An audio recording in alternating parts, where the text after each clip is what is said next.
Hello, my name is Dean Peterson, and I'm here today to give you some information about Quarkus and how to get started the quickest and easiest way possible. Quarkus is a language that allows you to compile your code down to the machine language level.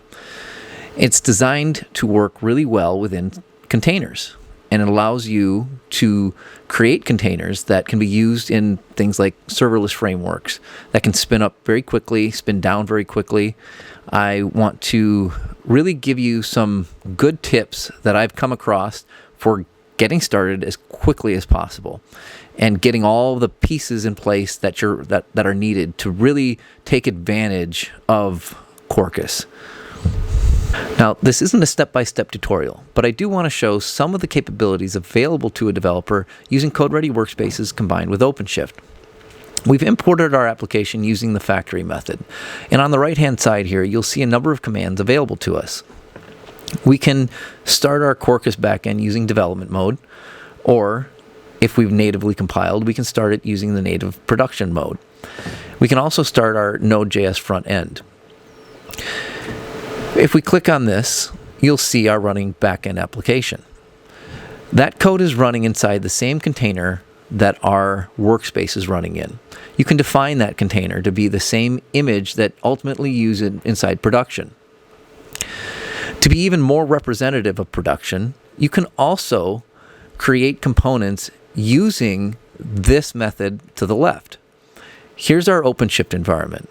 We've logged in using the same user as the user that we're logged in inside CodeReady Workspaces.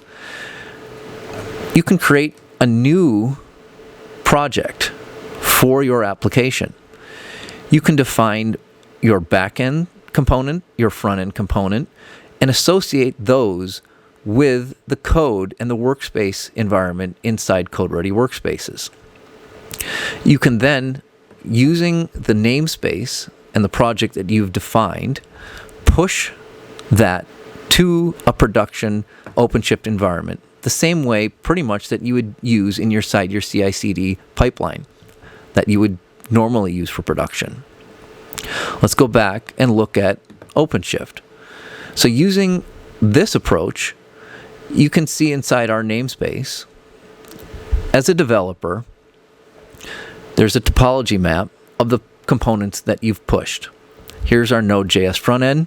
Here's our Quarkus backend communicating with a MongoDB service, all of which you can define and create inside your CodeReady Workspaces IDE. And when we're done and everything's pushed successfully, we can see our running application. Here's our backend, and here's our front end with all of the routes available. So this is just an application that essentially is like a hello world, and you can post a title and some content. So, hello world, submit. And we've done all of this without ever having had to write a Docker file or know anything about containers or packaging up our application as a container. I hope you enjoyed this video, and I hope it helps you get started with Quarkus. Thank you.